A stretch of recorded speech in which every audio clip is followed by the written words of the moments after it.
بسم اللہ الرحمن الرحیم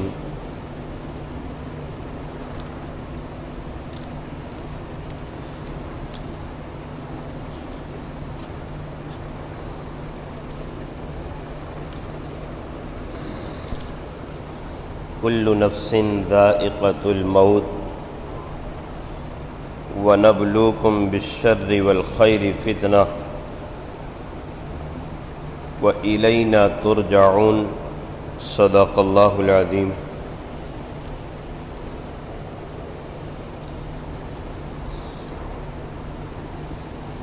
اس آیت کریمہ میں اللہ تعالی جو بات ارشاد فرما رہے ہیں اس کا مفہوم یہ ہے کہ ہر نفس نے موت کا مزہ چکھنا ہے، اور اللہ عز و جل فرما رہے ہیں کہ اللہ تمہیں شر کے ساتھ بھی آزمائے گا اور خیر کے ساتھ بھی آزمائے گا، اور تمہیں اللہ ہی کی طرف لوٹ کر جانا ہے۔ دنیا میں انسان زندگی گزار رہا ہے تو یہ بات تو سمجھ لے کہ موت ایسی چیز ہے جس کا کسی نے بھی انکار نہیں کیا، کافر ہو یا کہ مشرک ہو یا کہ ملحد ہو، جو کوئی بھی ہو اس سے انکار کیے بغیر رہ ہی نہیں سکتا کہ موت کی حقیقت ہے، اور ہر ایک اس کو مانتا ہے کہ دنیا عارضی ہے، ایک نہ ایک دن یہاں سے رخصت ہو جانا ہے۔ تو ہر نفوس جو کہ زمین سے تعلق رکھتی ہیں، اللہ کے حکم سے ان کے اوپر موت صادر اور واقع ہوگی۔ ہاں، یہ بات اہل علم کے درمیان اختلاف والی ہے کہ آیا فرشتوں کو بھی موت آئے گی، جنت کی روحوں کو بھی موت آئے گی، جنت کے خادمین کو بھی موت آئے گی؟ تو بعض اہل علم فرماتے ہیں کہ ان پر موت واقع نہیں ہوگی، اور بعض اہل علم نے کہا کہ ایک لمحہ ان پر بھی موت واقع ہوگی، اللہ پھر ان کو دوبارہ زندگی دے دیں گے بہرحال۔ لیکن یہ بات تو زمین والوں کے اعتبار سے متفق ہے کہ ان پر تو بہرحال موت واقع ہوگی۔ تو یہ چیز آدمی سامنے رکھ کر زندگی گزارے، اصل بات یہ ہے، اس چیز کو مد نظر رکھ کر زندگی گزارے۔ اب دونوں طرح کے حالات انسان پر آ سکتے ہیں، کبھی آزمائش کے حالات بھی آ سکتے ہیں، یعنی کہ تکلیف ہے، غم ہے، مصیبت ہے، رنج ہے، بیماری ہے، دکھ ہے، یہ بھی حالات آ سکتے ہیں، اور کبھی جناب والا صحت ہے، راحت ہے، عیش و عشرت ہے، اور زندگی گزارنے کے سامان، اچھی فراوانی، اچھے حالات، کوئی غم نہیں، عام طور پہ کوئی پریشانی اور تکلیف کا سامنا نہیں، ایسے حالات بھی انسان پر آ سکتے ہیں۔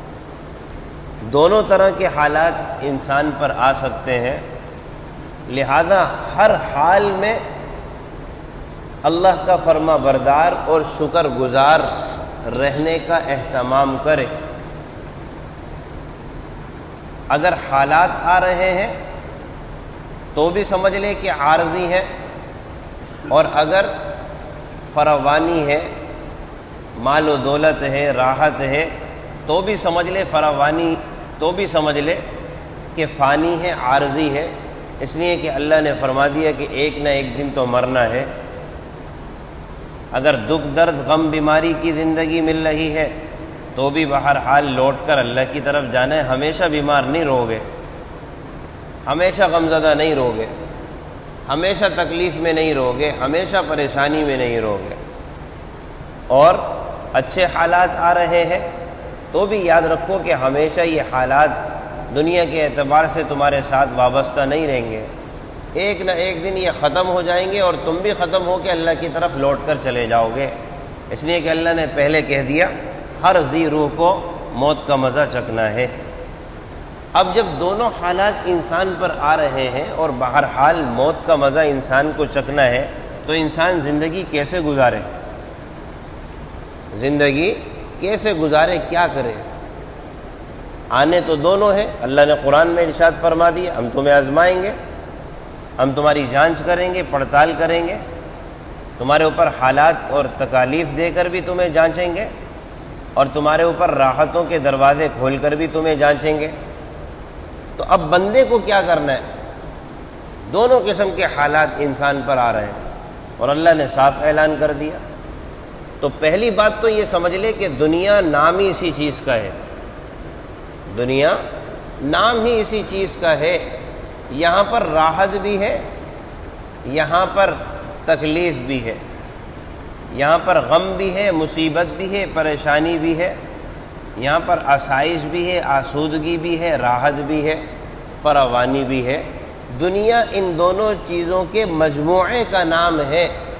کوئی آدمی یہ سمجھے کہ ہمیشہ میں تکلیف میں رہوں گا، ایسا عام طور پر نہیں ہوتا. کوئی آدمی یہ سمجھے کہ مجھے کو دنیا کی ہر چیز، ہر فراوانی، ہر نعمت مل رہی ہے اور ملتی رہے گی، ہمیشہ سدا بار میں ایسا ہی رہوں گا، اس کی بھی کوئی ضمانت نہیں، اس کی بھی کوئی ضمانت نہیں ہے. لہذا انسان اپنے ذہن بنا لے کہ اللہ نے اس کو دنیا کو بنایا ہی ایسا ہے. اللہ کی تخلیق دنیا کے حوالے سے ہے ہی ایسی.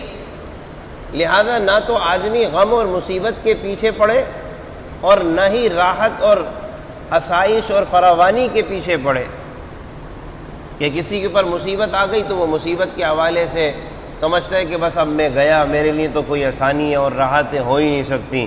یا کسی کے اوپر آسائش اور راحتیں آ گئیں تو وہ سمجھے کہ بس اب تو میرا بیڑا پار ہو گیا، اب تو میرے اوپر تکلیف اور پریشانی آ ہی نہیں سکتی.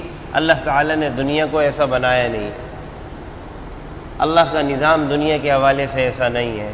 یہاں تکلیف بھی آئے گی، یہاں پر راحت بھی آئے گی، مصیبت بھی آئے گی، پریشانی بھی آئے گی، آسودگی بھی آئے گی، خوشحالی بھی آئے گی، فراوانی بھی آئے گی.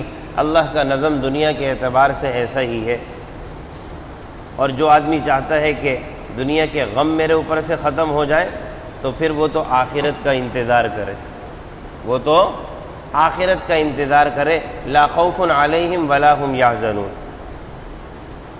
آخرت کا انتظار کرے، لا خوف علیہم ولا هم یحزنون. نہ غم ہوگا، نہ تکلیف ہوگی، نہ خوف ہوگا، نہ پریشانی ہوگی. لیکن اس کے لیے شرط یہ ہے کہ الذین آمنوا وکانوا یتقون. الذین آمنوا وکانوا یتقون، اس کے لیے شرط ہے. ورنہ پھر وہاں پر بھی پریشانی ہی پریشانی ہے، تکلیفیں ہی تکلیفیں. اللہ نے فرمایا ایمان لاؤ اور اللہ سے ڈر کر زندگی گزارو، اور پھر جب میرے پاس آؤ گے تو نہ تو کوئی پریشانی ہوگی نہ تکلیف ہوگی. لا خوف علیہم ولا هم یحزنون. کسی قسم کی کوئی پریشانی نہیں ہوگی، نہ کوئی غم اور تکلیف. لیکن نہ تو ایمان لے کر آئے، یا ایمان لے کر آئے تو اللہ سے نہ ڈرے، تقوی اور پرہیزگاری کی زندگی اختیار نہ کری، تو پھر وہاں پر بھی مصیبتیں اور تکلیفیں، پریشانی کو جھیلنا پڑے گا، سامنا کرنا پڑے گا.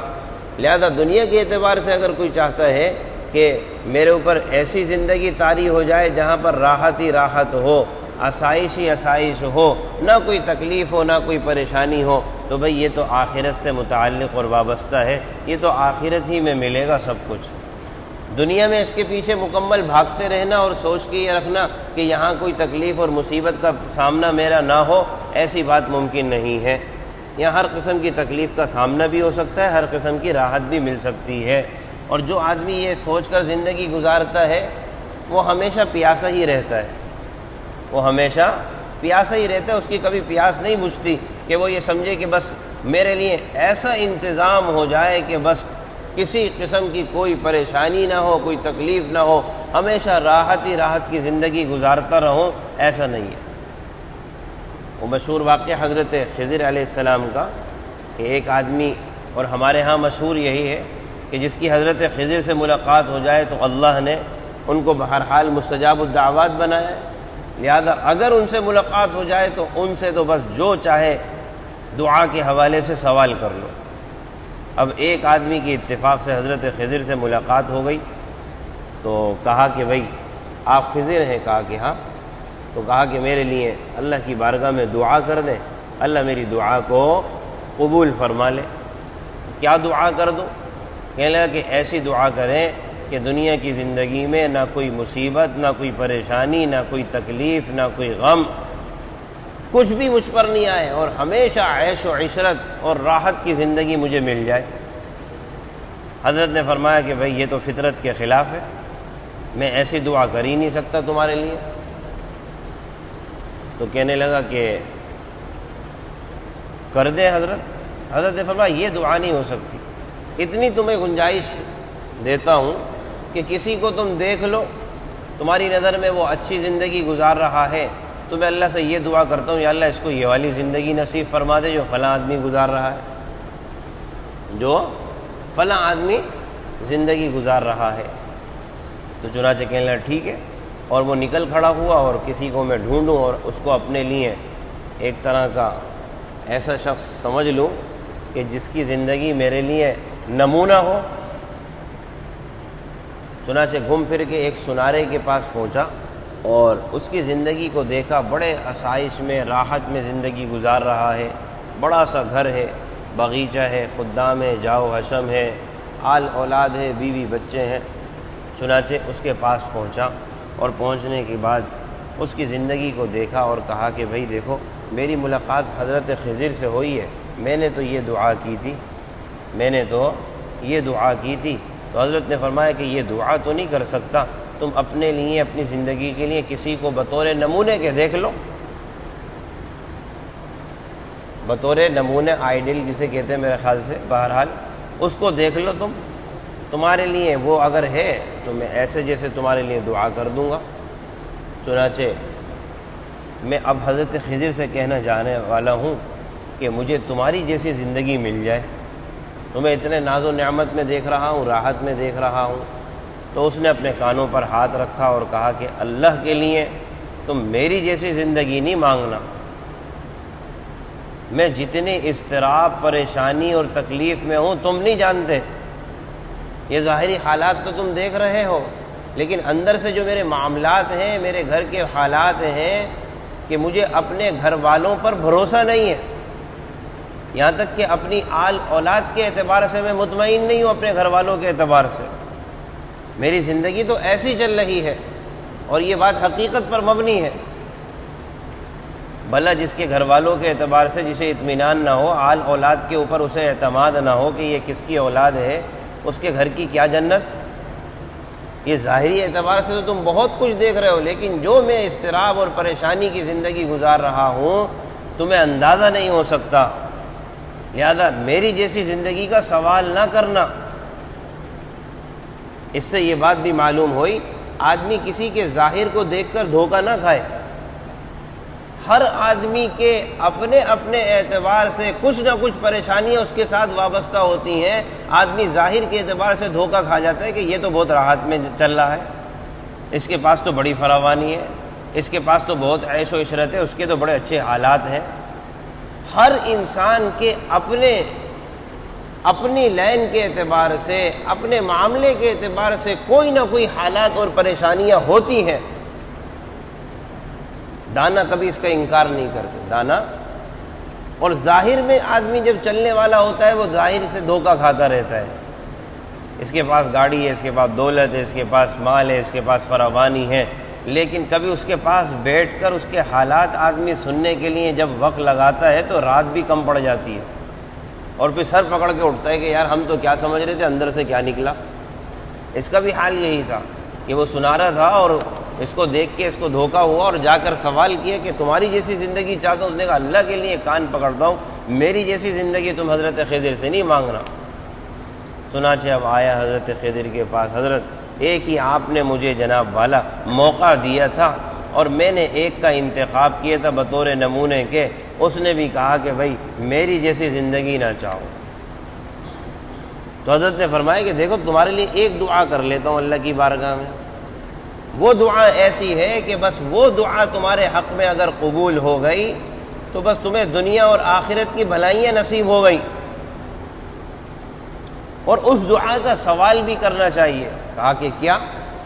کہہ لے کہ اللہ سے قناعت کا سوال کر لو، اللہ سے قناعت کا سوال کر لو، یا اللہ مجھے قناعت نصیب فرما، جو آپ نے دیا اس پر شکر، اور جو میرے اوپر کچھ حالات آ گئے دیے کے مقابلے میں تو وہ تو کچھ بھی نہیں ہے، اس پر صبر،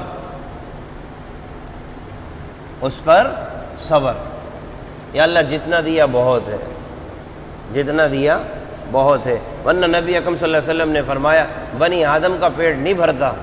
آپ نے فرمایا ایک وادی دے دو تو یہ کہتا ہے دوسری بھی دے دو، آپ نے فرمایا دوسری دے دو تو مفہوم عرض کرو تیسری بھی دے دو، آپ نے فرمایا جب تک کہ یہ قبر میں نہیں جائے گا اور قبر کی مٹی اس کا پیٹ بھر سکتی ہے ورنہ اس کا پیٹ نہیں بھرے گا۔ نبی سے بڑھ کر کس کا کلام ہو سکتا ہے؟ وہ ماہر نفسیات جاننے والے، سب کے مزاج کو انہوں نے اتنی بڑی بات ارشاد فرما دی۔ ہاں ایسی چیز ہے جو انسان کا پیٹ بھر سکتی ہے، وہ قناعت ہے۔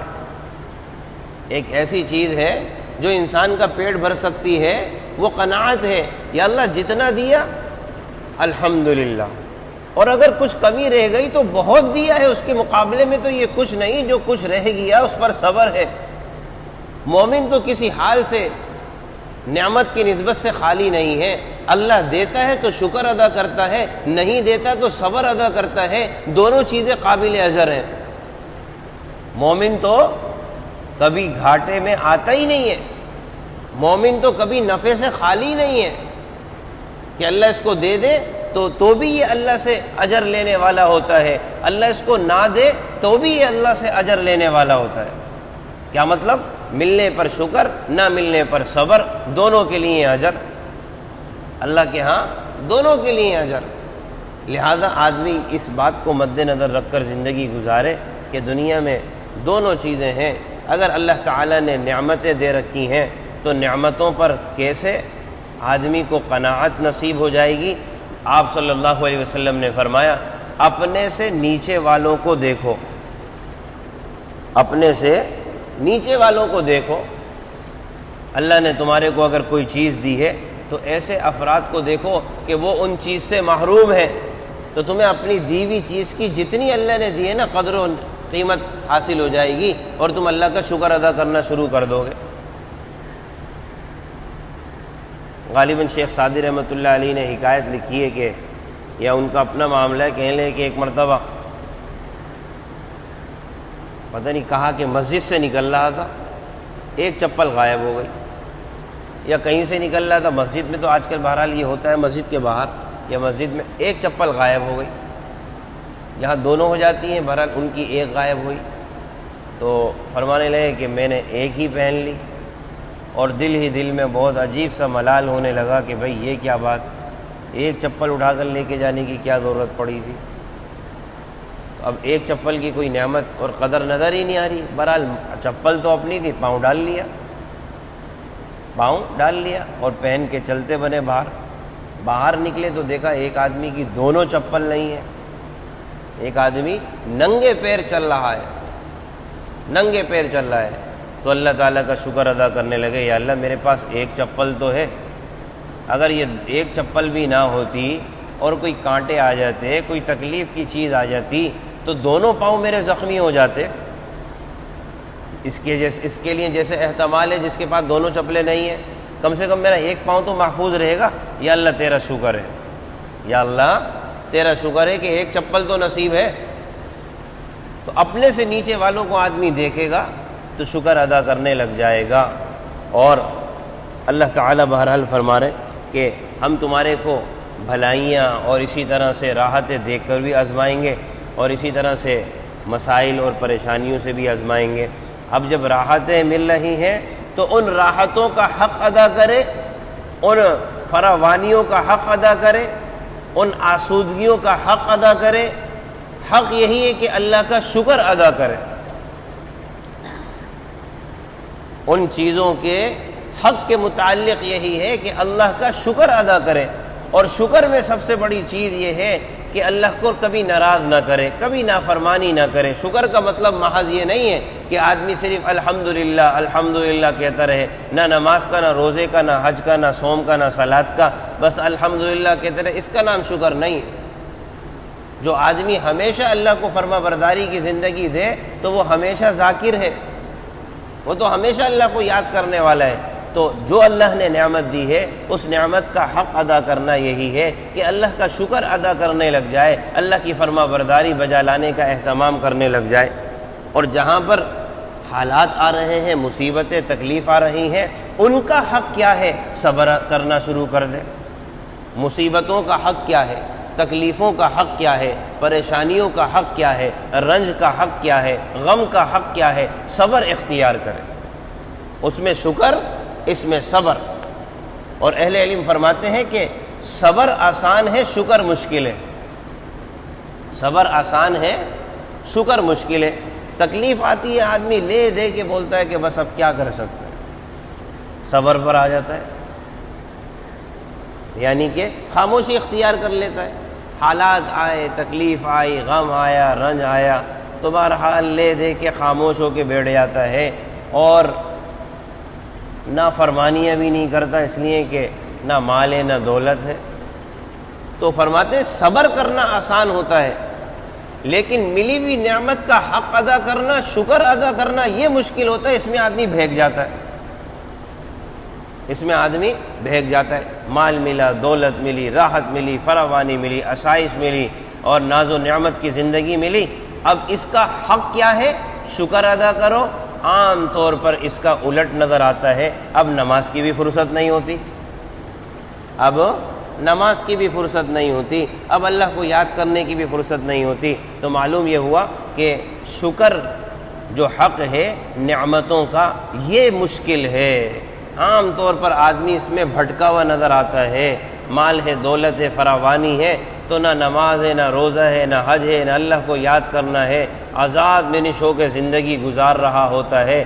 بس سمجھتا ہے کہ یہ سب کچھ مجھے مل گیا، میری کامیابی ہو گئی، اب میرے لیے کوئی خطر اور پریشانی ہے ہی نہیں، لہذا اب مجھے کیا کچھ اللہ کو راضی کرنا ہے، یہ تو میرے لیے بہت ہے۔ یہاں پر گویا کہ وہ ناکام ہو جاتا ہے، اور صبر میں عام طور پر کامیاب ہو جاتا ہے۔ بھائی جب کچھ مل ہی نہیں رہا تو ہاتھ پیر مل کے گھر میں بیٹھ جاتا ہے، ہاتھ پیر مل کے بس خاموش ہو جاتا ہے۔ تو صبر کہتے ہیں کہ آسان ہے، اور شکر ادا کرنا یعنی نعمتوں کا حق ادا کرنا یہ مشکل ہے، اور مصیبتوں کا حق ادا کرنا یہ آسان ہے۔ لیکن آدمی دونوں بجا لانے کا اہتمام کرے، اس لیے کہ ابھی کہا کہ مومن تو کسی حال میں بھی نفع سے خالی نہیں ہے۔ اللہ تعالیٰ اس کو اگر نعمتیں دیتا ہے تو یہ شکر ادا کرتا ہے، اور اگر اس کے اوپر مصیبت اور حالات اور پریشانیاں آتی ہیں تو یہ صبر کرتا ہے۔ یہی زندگی کا نام ہے، ملی جلی، اسی کو کہا جاتا ہے زندگی۔ اللہ کہتا ہے بہرحال زندگی اس طرح کی گزارتے رہو، ایک نہ ایک دن تمہیں موت آئے گی اور ہماری طرف لوٹ کر آ جاؤ گے۔ اگر ہماری فرما برداری میں زندگی گزاری ہوگی تو وہاں پر صرف ایک چیز ہوگی، نہ خوف ہوگا، نہ پریشانی ہوگی، نہ تکلیف ہوگی، راحتیں ہی راحتیں ہوں گی، اللہ کی جنت ہوگی۔ جو چاہو گے، جو مانگو گے اللہ تمہیں نصیب کرے گا۔ لیکن اگر اللہ کو ناراض کر کے آؤ گے تو جہاں دنیا میں تکلیفیں اٹھائی ہیں وہاں پر بھی تکلیفوں کا سامنا ہو سکتا ہے۔ اللہ سمجھ کی توفیق نصیب فرمائے۔